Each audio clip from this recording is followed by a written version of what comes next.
Perfecto. Bueno, me presento, mi nombre es Juan Carlos Domínguez, soy ingeniero civil hidráulico, asesor hidráulico de Patagua y de esta guía de drenaje urbano sostenible.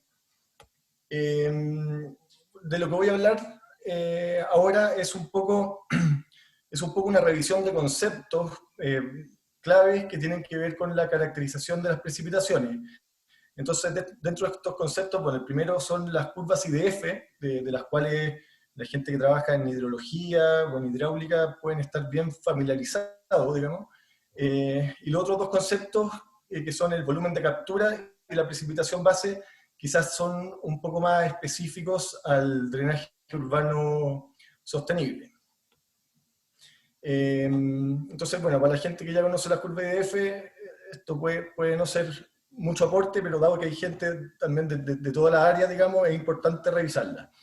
¿Qué son estas curvas IDF?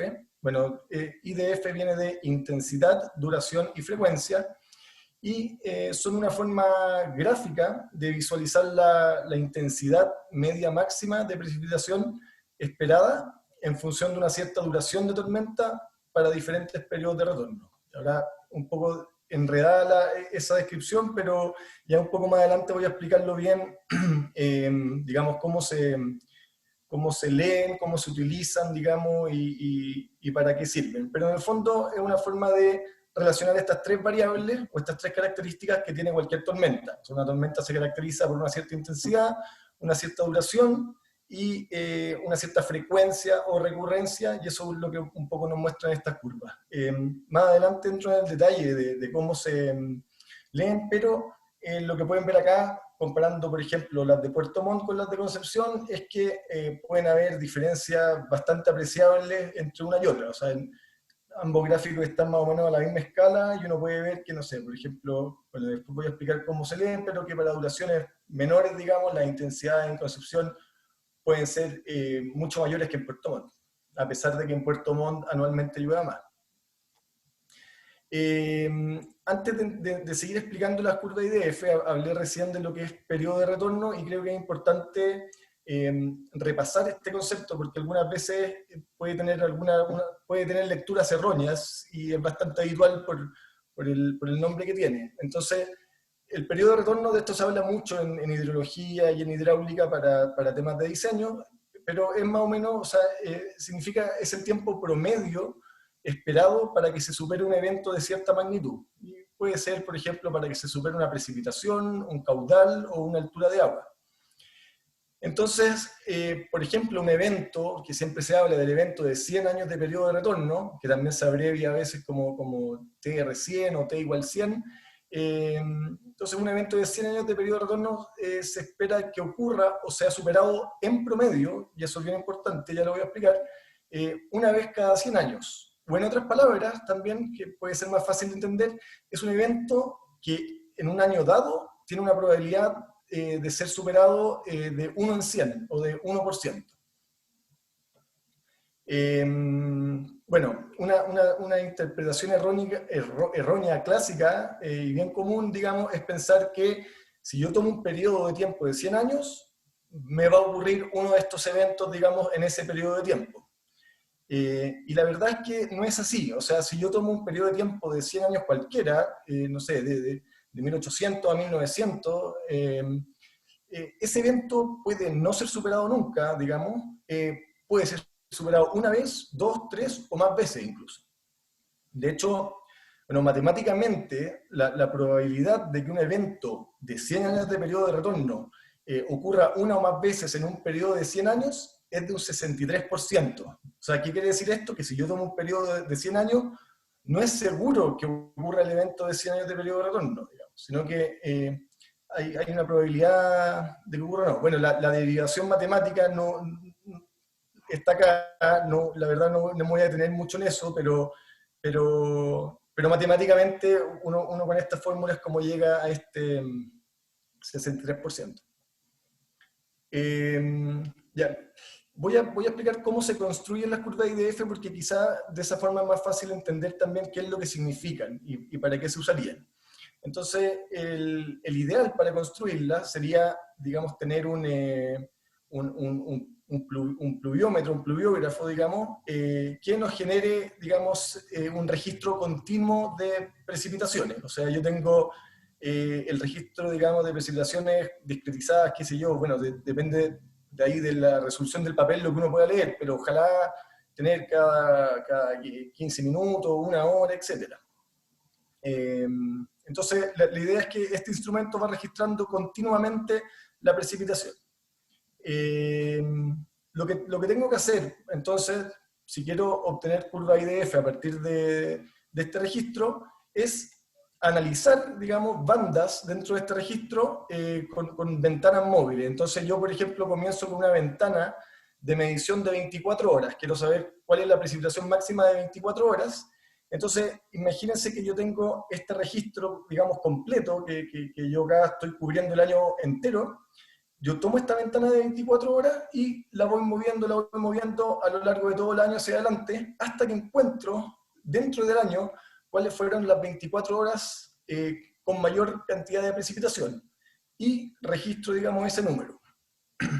Posteriormente hago lo mismo, pero con ventanitas más chicas, o sea, de distintas duraciones. Una ventana, por ejemplo, de 1 hora, de 2 horas, de 4, 6, 8, 12, 18. Entonces, por ejemplo, tomo una ventana de 1 hora y la voy moviendo hacia adelante durante todo el año hasta que encuentro la hora más intensa del año, luego las 2 horas más intensas del año, las 4 horas más intensas, y así. Lo que voy a obtener va a ser una tablita, digamos, parecida a la que pongo acá, donde tengo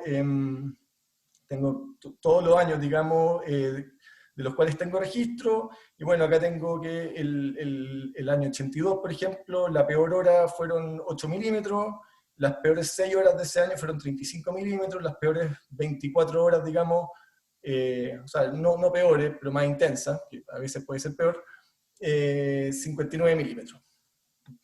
El paso siguiente, como estas curvas se miden como intensidad, y para más o menos para que todo converse, es que cada uno de estos números, digamos, de estos milímetros, se dividen por la duración de la tormenta, entonces así yo saco una intensidad media, así yo dejo todo en milímetros por hora. Entonces en esta tabla de acá ya tengo lo mismo, pero cada cantidad de precipitación se dividió por su duración, y por lo tanto tengo las intensidades promedio, digamos, dentro de esa tormenta de 24, de 12, de 8, 6 horas, etc.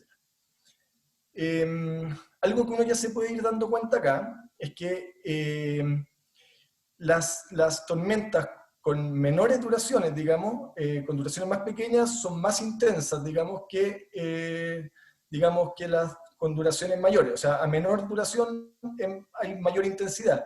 Y eso es algo que uno puede también observar en cualquier lluvia. O sea, llueve durante un día completo, con una cierta intensidad promedio, ¿cierto? Pero dentro de ese día completo hay una hora que va a ser la que llueve más fuerte, y dentro de esa hora hay 15 minutos donde se cae el cielo a pedazos, digamos. Y así es como más o menos distribuyen las precipitaciones. Bueno, el siguiente paso, y esto es que una vez que yo tengo todo esto, obviamente yo tengo un registro acotado de 20, 30 años, y lo que necesito sacar también son cuáles serían las intensidades de 50 o de 100 años. Entonces para eso yo tengo que hacer un ajuste estadístico, digamos, de estos datos, ajustarle una función de probabilidad ahí, teórica, digamos, para encontrar cuáles serían las intensidades y extrapolar estas intensidades a esas frecuencias de 50 o 100 años, qué sé yo, que no conozco.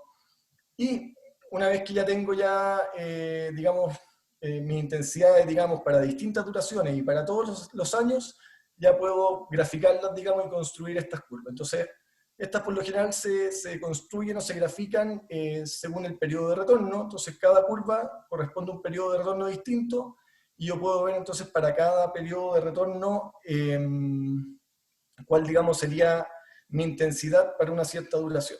Y después voy a mostrar un ejemplo también de cómo se leería esto. Bueno, obviamente no es fácil acceder a registros de pluviógrafo, ni mucho menos. Entonces, una alternativa y lo más usado hoy en día, digamos, para generar estas curvas es esta alternativa, que es usar, digamos, es usar esta fórmula de acá, en la cual yo voy a una estación meteorológica y lo único que tengo que estimar de esa estación es cuál es la precipitación máxima diaria de 10 años de periodo de retorno, y lo bueno es que si lo hago de esta forma también eh, puedo obtener este valor actualizado, digamos, con los últimos datos a la fecha, y después uso esta fórmula en donde lo único que requiero yo son coeficiente de duración y coeficiente de frecuencia, que en el fondo son coeficientes que fueron obtenidos, digamos, mediante estudios y trabajos de investigación, etcétera, que sí estuvieron revisando los pluviógrafos, digamos, y que encontraron ya cuáles serían más o menos los de duración y de frecuencia para cierto lugar. O sea, estos dependen del lugar donde yo estoy. Y estos coeficientes, por lo general, se pueden encontrar, digamos, bueno, en varios lugares.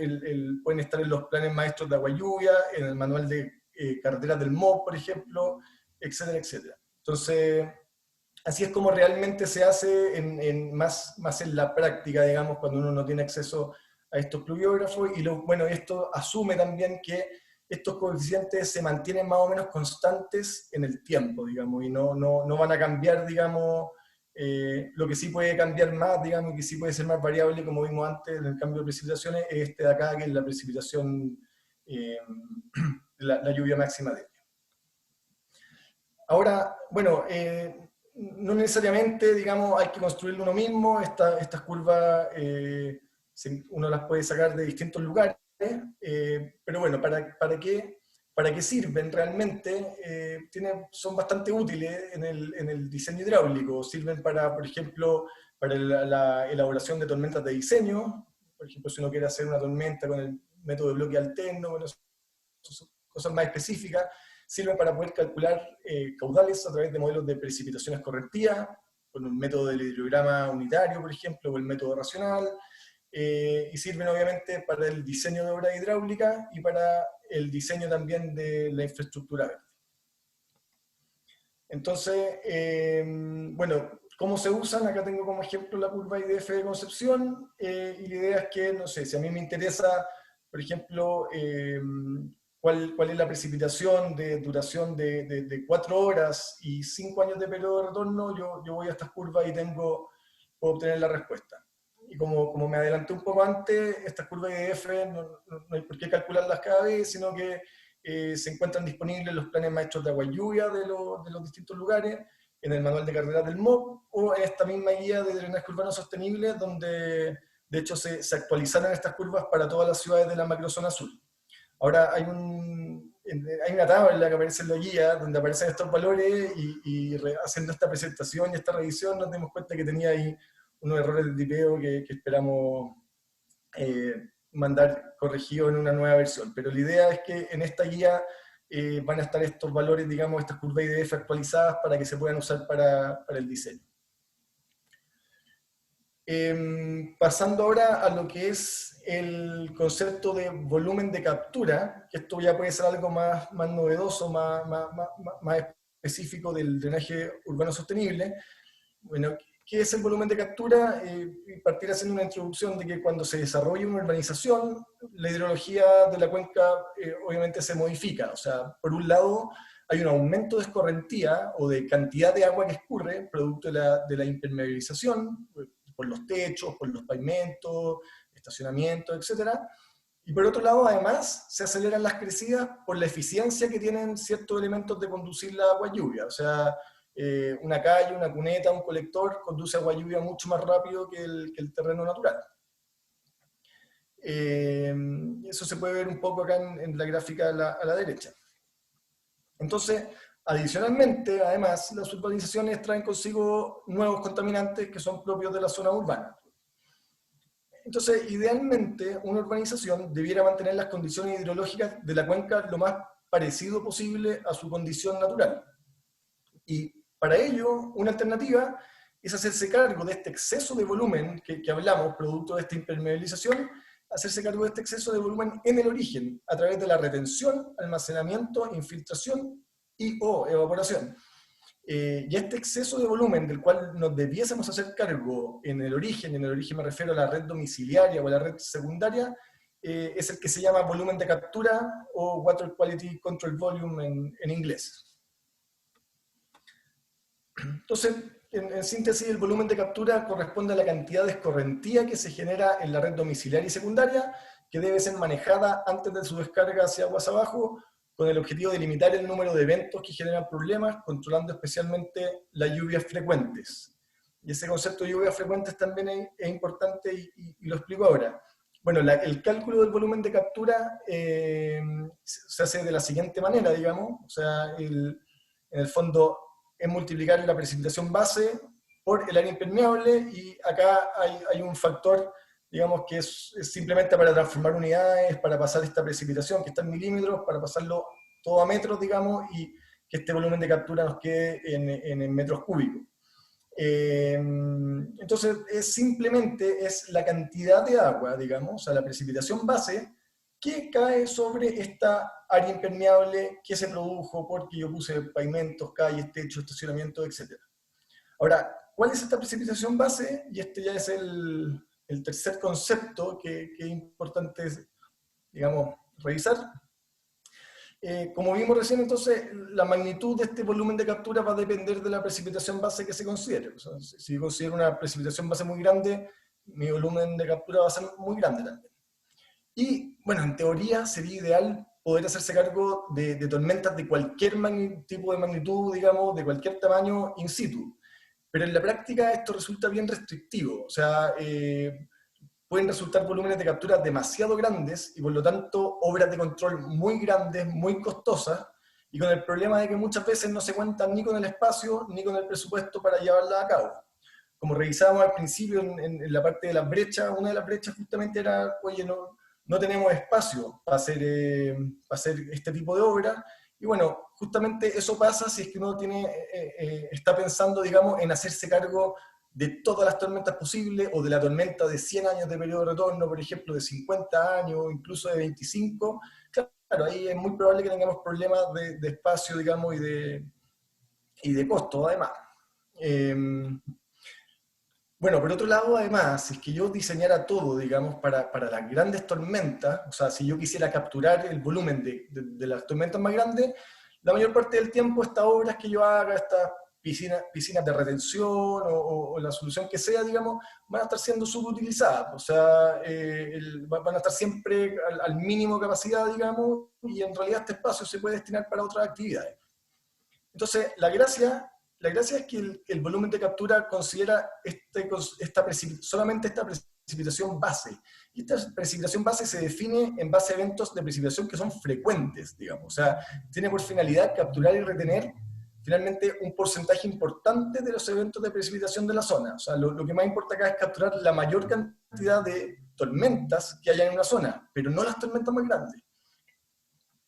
Entonces, ¿y por qué es esto? Es porque finalmente las tormentas más pequeñas, digamos, son las que constituyen el mayor porcentaje de eventos que generan escorrentía sobre una cuenca urbana, y por lo tanto son las que generan parte significativa de los problemas de escorrentía y de la carga anual de contaminantes que ingresan a los cuerpos de agua. O sea, esta suma de lluvia chiquitita la que finalmente me genera problemas, me arrastran contaminantes, etc. Entonces, finalmente, o en términos ya un poco más matemáticos, quizás la precipitación base es la magnitud del evento de precipitación representativo de un cierto percentil de tormenta en un área. Bueno, en su estimación hay varias cosas que hay que considerar, entre ellas la duración, el tiempo de separación entre las tormentas y el promedio de la lluvia entre eventos. Por eso que pueden ser bien distintas, esta precipitación base puede ser bien distinta entre un lugar y otro. Un aspecto importante, como mencionaba antes, es la cantidad promedio de tormentas de un determinado tamaño en un año, y la cantidad de agua que genera cada una. Entonces, acá, por ejemplo, podemos ver cuál es la precipitación base para las distintas zonas, digamos, de la macrozona sur. Y como podemos ver, no necesariamente, a pesar de que sabemos que las precipitaciones aumentan hacia el sur, no necesariamente la precipitación base se condice con eso, sino que, por ejemplo, acá en toda la zona de Concepción vemos que la precipitación base es de 18 milímetros, en esta zona interior es de 15 milímetros y en esta zona sur es de 12 milímetros. Es decir, si queremos capturar la mayoría de las tormentas en Concepción, tenemos que capturar, digamos, estos 18 milímetros de precipitación, pero acá en esta zona más al sur, si queremos capturar la mayoría de las tormentas, digamos, basta con capturar 12 milímetros. En resumen, y para recordar, bueno, las curvas IDF sirven para diseñar elementos de control de agua y lluvias. Se pueden obtener directamente de los planes maestros de agua y lluvia o de esta guía de drenaje urbano sostenible, o, bueno, bien calcularse en base a coeficientes de duración y frecuencia, que es lo más usual. El volumen de captura corresponde al volumen de escorrentía del cual debe hacerse cargo el sistema domiciliario y secundario in situ, digamos. Y la idea de esto es mantener las condiciones hidrológicas de la cuenca lo más similar a la condición natural. Y por último, la precipitación base está asociada a eventos frecuentes. O sea, la idea acá es capturar el mayor porcentaje posible de tormentas, pero no las tormentas más grandes.